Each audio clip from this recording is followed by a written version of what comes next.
I'm Elle and welcome back to my channel. And today we're going to talk about, or I'm going to talk about the Hunger Games trilogy. But first, let us say hi to our comrades or our friends, my fluffy bears. I love them so much.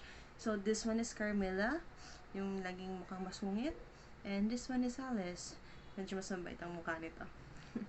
So, yun. Tama ng dating sa inyong dalawa. So, yun. So, pardon me if lagi akong titingin pababa. Kasi for the first time, I did a little bullet points tungkol dito sa trilogy na to. So, books na ito. Because I think if hindi ako gagawa ng outline, marami akong mamimiss na point. And even though may outline na akong ginawa, marami pa rin akong mamimiss because there's so much in these books. Like, there's deeper level of topics that needs to be discussed. So first, let's talk about the first book in the trilogy, which is The Hunger Games. So first, let's talk about the world building. So usually in series, world building is the most important part of introducing us to a new world. So, dito sa Hunger Games, in-introduce tayo first and foremost sa District 12, wherein poverty-stricken, and it's like you can feel that the place is a place of hopelessness because if you're going to remember dun sa first chapters ng Hunger Games, especially it opens on the morning of the reaping day. So parang dun pa lang sa first chapters, you can feel the reluctance, some sort of hatred, and then doon sa hope na that day hindi siya ma-reap. Our main characters hindi siya ma-reap sa reaping or her sister. But then also in the first chapters of the book, we're also introduced sa resourcefulness ng ating main character. So more on that later. So also dito sa first chapters, we were introduced sa restrictions doon sa kanilang district. So here we have, okay, I'm going to illustrate the world building first. So we have here capital in their country, Panem. So we have here capital, and then merong 13 districts kasama na yung obliterated District 13 na nagre-ring doon sa capital. The capital is yung pinaka-center or the grandest city in their country. Tapos, each districts, meron silang kanyang-kanyang produce or yun yung kanilang main ano bang tawag dito? Main job, parang ganon. So, District 1, usually, there are yung sa mga jewels or mga luxurious items. District 2 is the peacekeepers or yung ano ang tawag dito? Sila yung nagpo-provide ng parang police force sa capital, and then yun yung ginagamit ng capital to police the other districts and so on and so forth. So nagkataon na sa District 12, it is the coal mining. So of course, if you're going to talk about mining, it's the extraction kasi of minerals under the surface of the earth. So dito, coal. Then actually this district, this industry, yon, the industry of the district is sobrang importante later on sa story ng Hunger Games. So District 12, sa District 12, marami silang restrictions imposed. So, one of the examples is that uh, yung kanilang district is enclosed in a supposedly electric fence na kung saan, kumbaga parang hinihiwalay sila sa Districts 11 and the obliterated District 13, and then the Meadow. So, then in the district, meron parang two factions wherein the merchants, sila yung mga parang may kakayahan sa buhay. And then there is the seam, kung saan karamihan doon is mga coal miners ang nakatira. So, it just so happened that our main character, ang father niya, is isang coal miner na namatay sa isang coal mining accident. So, ang sabi dito, he was blown into bits sa mining explosion. And because Katniss lost her father at a very young age, they almost starved to death a month or two after mamatay nung papa niya. So, kailangan ni Katniss na maging resourceful. So, marami siyang pinagdaanan before niya na-realize or before nagkaroon ng opportunity for her to hunt. So, of course, maghahunt sila sa meadow na supposedly cut off sila from the meadow. Kasi nga, meron dapat na electric fence. However, for some reason, hindi ganon ka-stricto ang peacekeepers or yung police force nila sa District 12. Unlike sa ibang districts, mas maluwag sa District 12 ang kanilang peacekeepers. So, let's talk about the meadow. So, actually, when I read the book, I was like, oh, yeah, meadow, another setting. Parang siyang subsetting sa isang malaking setting. Parang ganon. But then, rereading it, I realized that there is something very significant about the meadow, or at least para sa akin. Because I've been reading Hunger Games since 2018, and I reread it at least 3 to 4 times a year. So, parang ito yung go-to books ko kapag nagkakaroon ako ng reading slumps. So, for me, the meadow is a symbolism of a place of freedom. Because, sa meadow kasi, there's trees, plants, bushes, na kung saan, at a certain time of the year, meron silang mga bunga, na kung saan, pwede mo siyang kainin. And then, of course, it also houses, or, it's also the home of edible animals. So, since Katniss Everdeen, our main protagonist, is a hunter, so doon siya nag-hunt. And it's like, later on, it feels like parang yun na rin yung kanyang training para sa games. Kasi hindi sila pwedeng makapasok sa industry ng coal mining until they reach the age of 18. And by this time, Katniss is already age 16. So, on the day of the reaping, it was one of the most memorable reapings sa sa District 12. Or at least, yun yung binagay sa atin. Kasi nga, nagsimula ito on the day of the 74th Hunger Games. So, Katniss Everdeen volunteered for her sister, Primrose Everdeen. And then, of course, there's another reaping for the boys, which is, ang na-reap doon is si Pita Millark, which is a baker's son. So, okay. I keep saying the reaping. So, what is the reaping? For those na hindi pa napapanood, which is I doubt, ang movie ng Hunger Games, and also who also did not read the books. Ang Hunger Games po ay isa siyang game. It's like a sporting event na ginagawa sa Capitol every year para pagbayaran, or it's like parang war reparation ng districts sa pagpapasimuno ng war 74 years ago, or at least 75 years ago. I'm not sure if the first games started off on the year on the same year that the war ended, or the following year. So kasi it was created as a war reparation.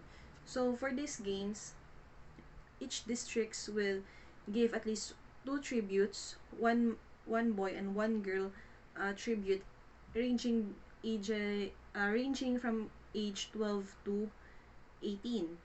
18? Tama ba? 18 ba? Let's check. I'm not sure. It's both repentance, clock yourself. Okay, okay, okay. Walang, I'm sure sinabi dito, but I'm not sure if it's age 12. I'm sure about the age 12, but I'm not sure if it's only until age 17 or 18. Hindi ako sure. And that's so funny because I've read it so many times. Oh, okay, well. So, and then, basically, what they're going to do is that they're going to be thrown in an arena. Ang arena is isang beses lang siyang gagamitin. So, mean to say, uh, that specific 24 tributes from the districts, sila yung first and last na gagamit ng arena na yun. Kasi, ang arena para sa Panem is historical sites. So, from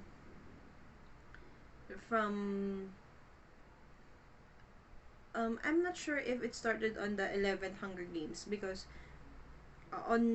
still on the 10th Hunger Games, yung may isa lang silang place na ginagamit for arena. Then, nagkaroon lang, I'm not sure kung kailan nagsimula siya, pero sabi dito sa 74th Hunger Games, iba-ibang arena na ang ginagamit. So,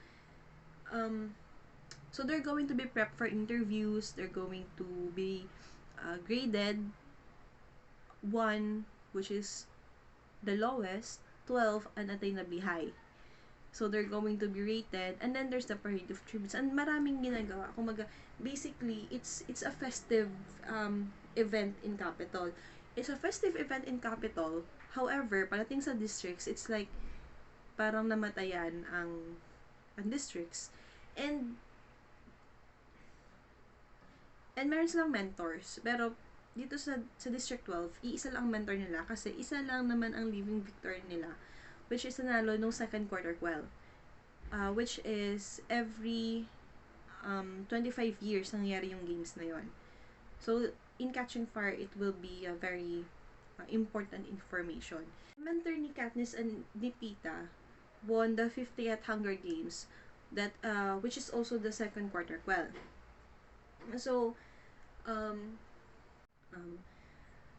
si Katniss, personality-wise, ano siya, may pagka-cynic, ano rin siya, resourceful, of course, pero there's certain amount of hate, or I don't know, because I feel the hate I feel the hate in the times that I'm reading the book. So, it's just so happens that this girl is very attractive to one boy. Hindi mo kasi pwedeng si Katniss kasi yung tipo na very very set on her ways na hindi mo siya pwedeng ma-coach into something else. Like for example, there is an interview the night before the games commenced na kung saan kailangan kino-coach sila nung kanilang mentor, which is Haymitch, into something or into someone na kumbaga is making memorable sa mga tao. But by this time, Katniss is already memorable as the girl on fire. I think I am a bit scatterbrained, see, even though I have this scattered brain pa rin ako. So, okay, let's start with after the reaping. So, they were parade, after na dumating sa Capitol, pinarade sila sa Avenue of Tributes, if I'm not mistaken, it's the name. Sa Avenue of Tributes, pinarade sila. And ang kanilang costume reflects the industry of the district. So usually, ang ang costume nila is either they are naked, then uh, may coating lang sila ng coal dust, or nakasuot sila ng miner's outfit. But this year, meron nga silang bagong stylist. Like, it's the first time na first time stylist sa games. So, I'm sorry, I'm moving Carmela too much. So,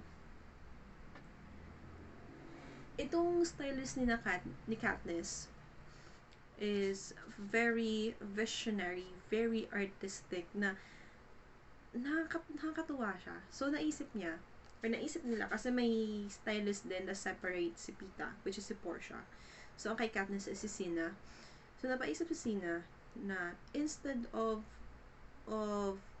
focusing on the industry itself, on the coal itself, why not focus on what you do to the coals, which is we burn the coals.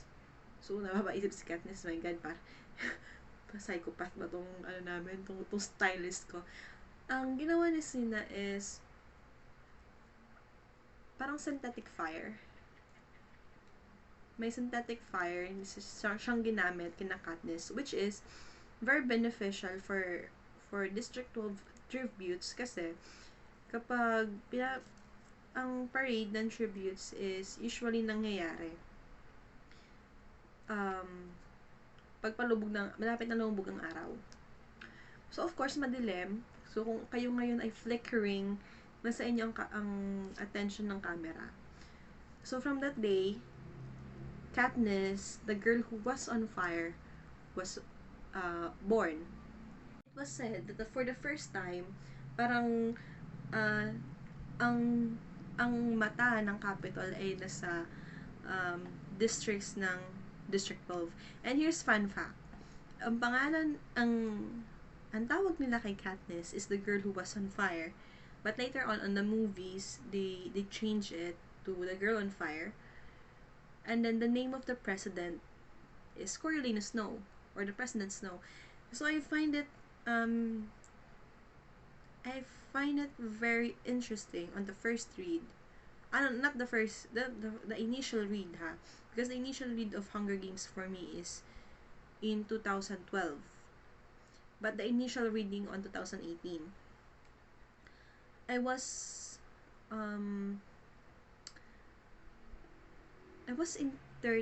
not entertained.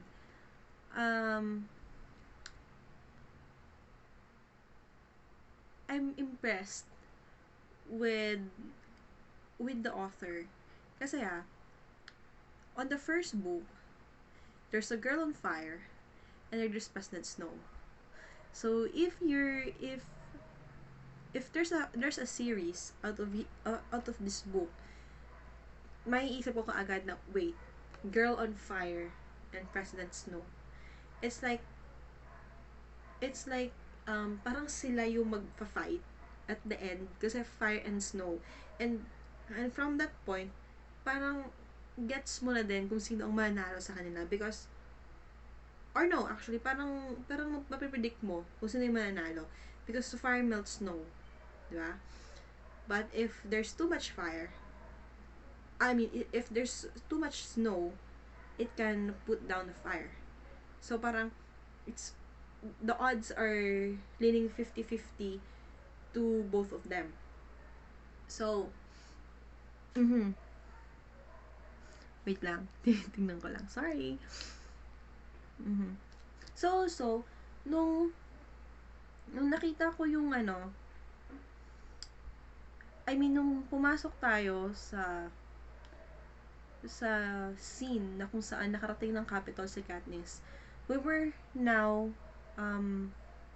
presented with a certain contrast doon sa first setting na pinakita sa atin, which is the District 12.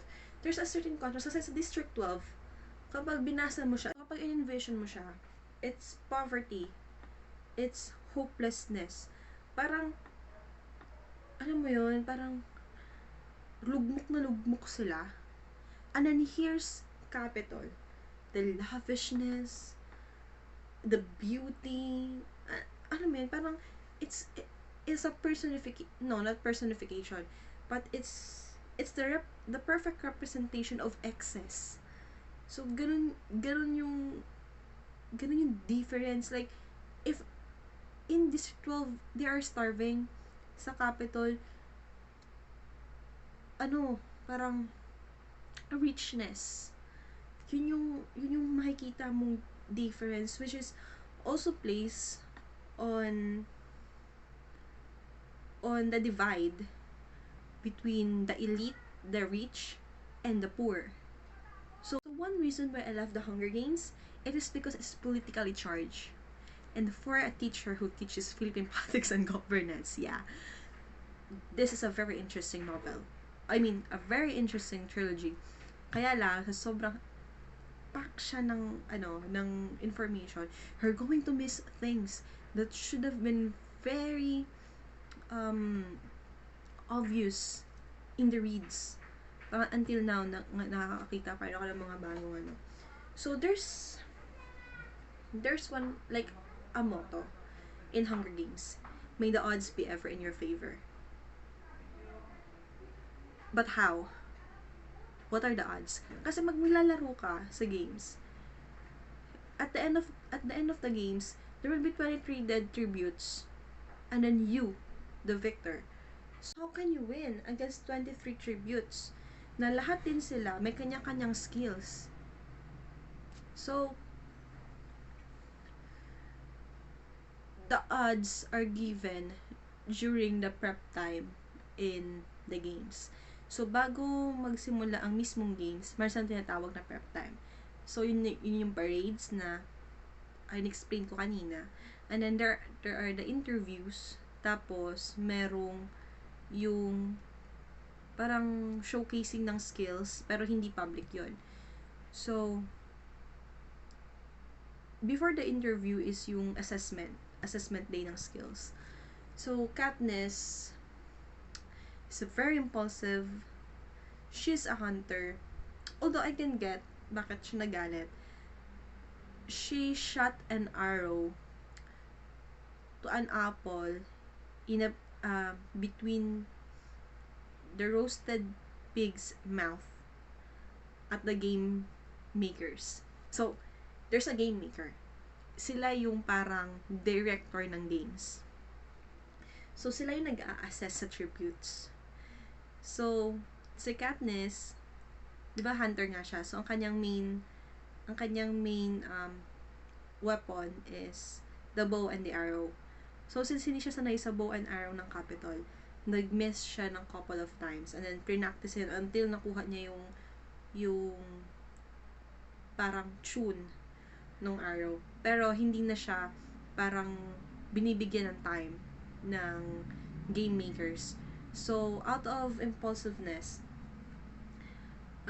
pinana niya yung apple sa pagitan ng na nasa bibig ng roasted pig. At yun ay nasa game makers. So, and for that, she was given an 11. Yes, an 11. A score of 11. So, this score can be both a punishment and a blessing.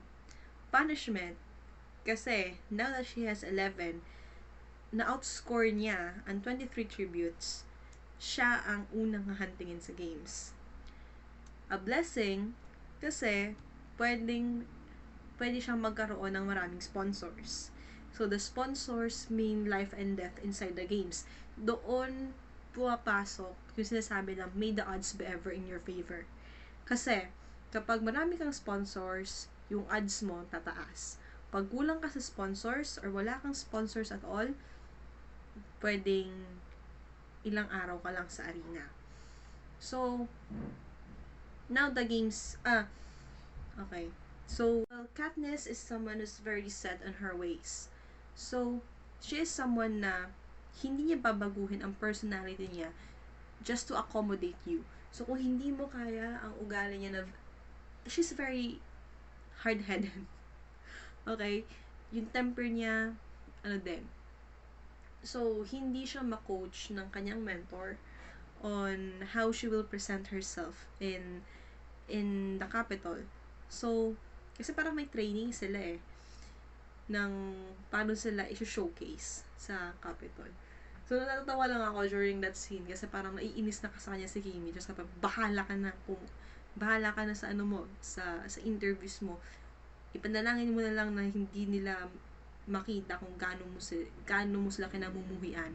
Parang ganun na kagigil sa kanya si Himich. So, Katniss' time in the interview went well. Okay lang. Although I'm reading inside her head kasi. So, parang, she feels it's okay. Although, may parts na parang ayoko nung naging takbo ng interview. But from outside looking in, I can say na, okay, yeah, you have your 11, you have not unforgettable interview, but somehow very personal. So, I think the sponsors would want to sponsor you, especially since you already told them na nangako ka sa sister mo the the originate the original tribute of District 12 supposedly na you're going to try to win the games. So I think kaya sometimes may mga tao na ang gusto nila is mga impossible win. Like we have this parang sure winner. But here's one. Not too big, not too strong, hindi naman weak, but there's a potential for her to win. There's a chance na may mga taong yun ang babakpan just because they want a long shot. So, but then here's Pita, the one who's good with words. This is very important. This is one very important thing about Pita. He's very good with words. So, his interview as well. Actually, parang kasi since I am reading in Katniss' point of view nga, okay lang naman. But then the bomb shell or the bomb came. Tinanong kasi siya nung interviewer, which is si Sir Flickerman, if Pita has a girl or a girlfriend back at home. So sabi niya, no, wala nga daw. Then sabi ni Caesar, oh, handsome man like you, I don't believe it. Then sabi naman ni Pita, it's like, I don't think she even know I exist, and I think she only noticed me during the reaping. So parang sinabihan siya ni Caesar na ano ang tawag dito, na Pita has to win the thing, and then kapag umuwi siya sa District 12, then he can court or pursue the girl na sinasabi niya. But then again, sabi niya, I don't think that will work out for me because she came here with me. So he was pertaining to Katniss, and that was the point that I think changed the game. It's the game changer for me. Why? Because earlier, Katniss is only someone who has the score of 11, who promised her sister that she's going to survive the games. But now, here's another tribute from her district saying that he's in love with her. So now, Katniss is basking all the attention of the capital, which will also give her tons of sponsors. Although Katniss didn't like it at first, of course, kasi feeling niya ginawa siyang weak ni Pita, but as I've said, Peeta just made her desirable. So, okay, the games happened.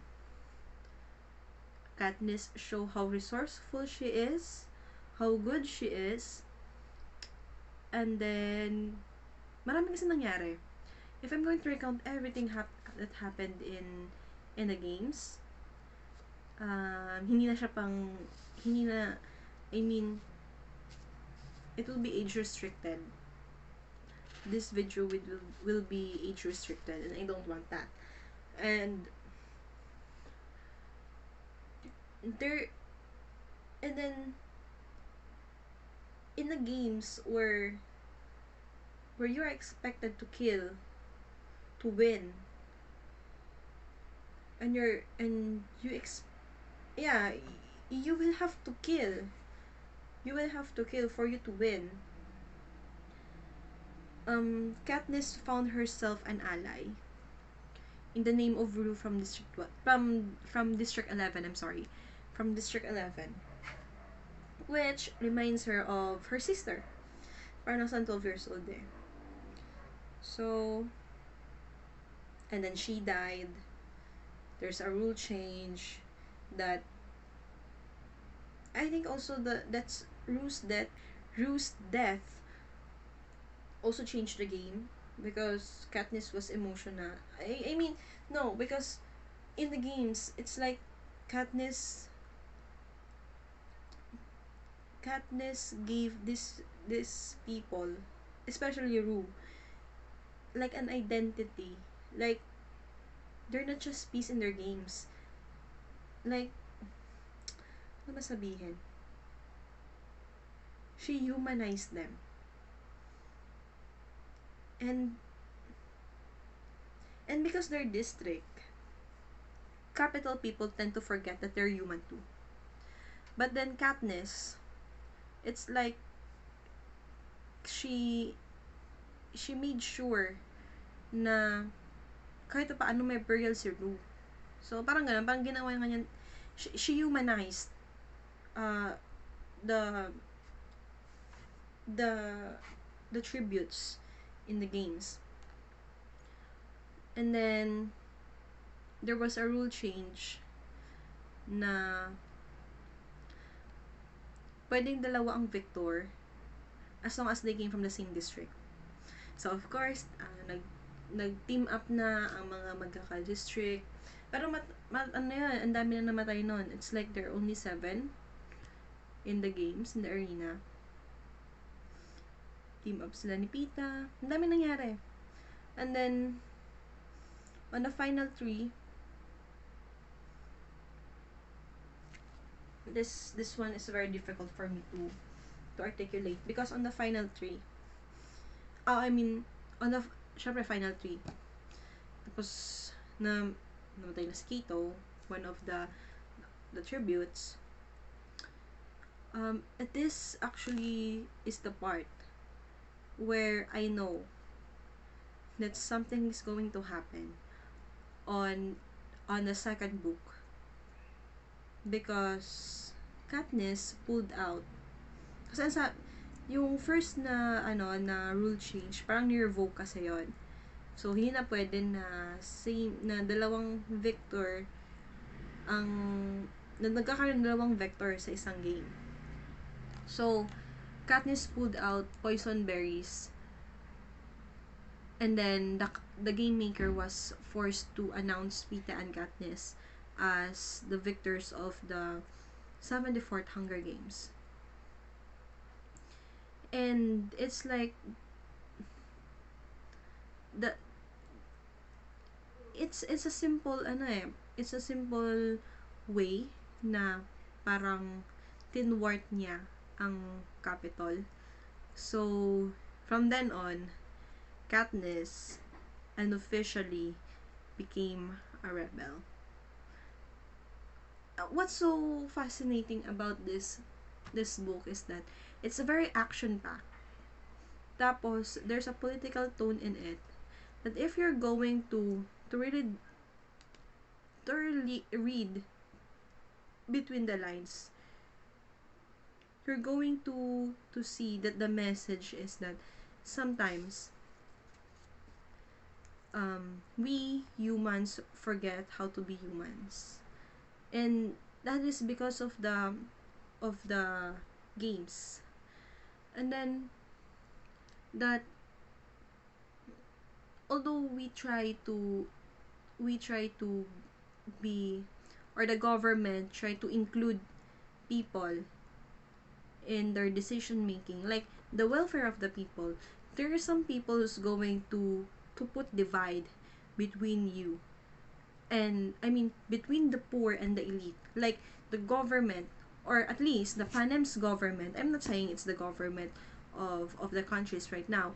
I'm saying that it's the government of the Panem, which is making a divide between the elite and the poor. It's like if you're from the poor sector of the society, of the community, it's like you're not human at all. It's like you don't have any rights. And in this particular scenario, it's the capital and in the districts, like the capital and the capital loving districts, they're the ones na parang um may right, or sila yung pinoprotektahan ng capital, but the other districts, you go fend for yourself, like what happened to District 12.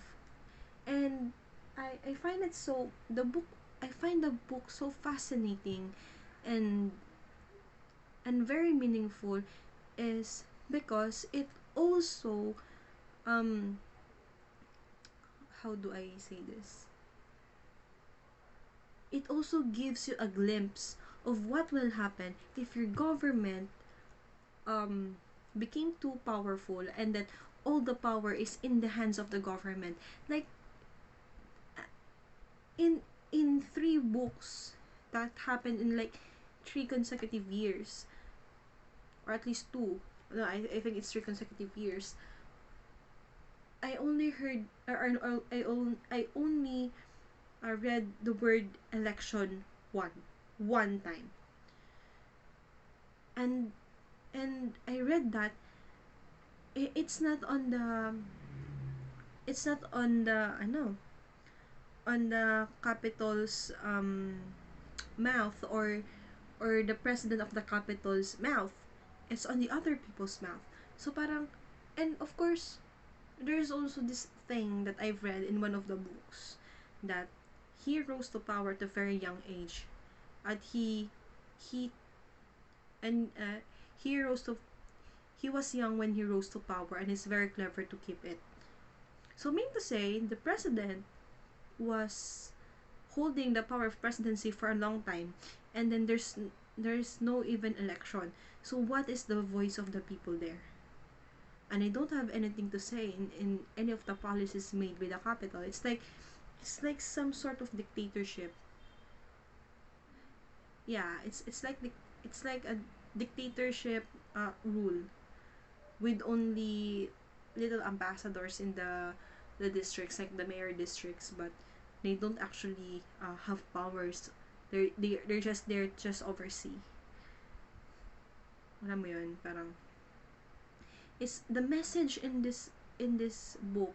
But in the Hunger Games alone, it's like they're saying that this can happen. The games can happen. These atrocities can happen if you forget how to be human. So, yeah, I think the video is too long already. And so that's my thoughts about the first book. So I hope to see you in the next video, to for you to know what are my thoughts about the Catching Fire, and hopefully Mockingjay in one video. So, and also kung nagustuhan mo yung mga videos ko and this one, please hit subscribe and like, and let's see each other in the next video. Bye!